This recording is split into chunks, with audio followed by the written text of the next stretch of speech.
नमस्कार जय जगन्नाथ। आज आ गोटे नुआ रेसिपी बेले चा सहित खाया बढ़िया लगे कि खाली भी खातु बढ़िया लगे किंतु ए रेसिपीर ना आपण मैंने देवे से आपण मैंने मत कमेंट रे कहे ए रेसिपीर ना कौन दिहब। जदि आपण मानक मो वीडियो भल लगुच प्लीज लाइक करूँ कमेंट करूँ।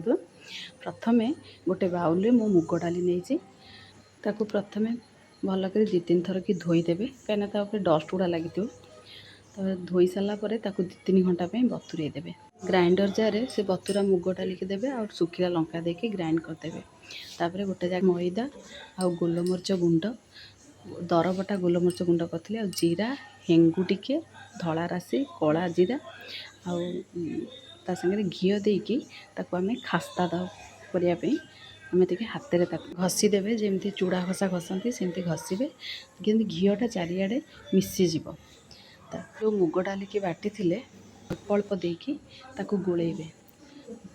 देखु आठी मन रखु मु गोटे बाउल मुग डाल नहीं 2 बाउल रु टिके अधिक मैदा नहीं से हिसाब से पानी जमा दिहबनी से चकटिबे मुग डाली जो पानीटा थी से चकटिकी रखिए आकू चकटी सारापर 15-20 मिनट घोड़े रखिए कहीं से टिके सफ्ट हो चकटाटा टाण चकटा हम चकटी घोड़े रखी टिके सफ्ट हो देखु ताकू गोटे गोटे गुला करिकी जमती रुटी बेलती सेमती मु मैदा देकी टिके बेली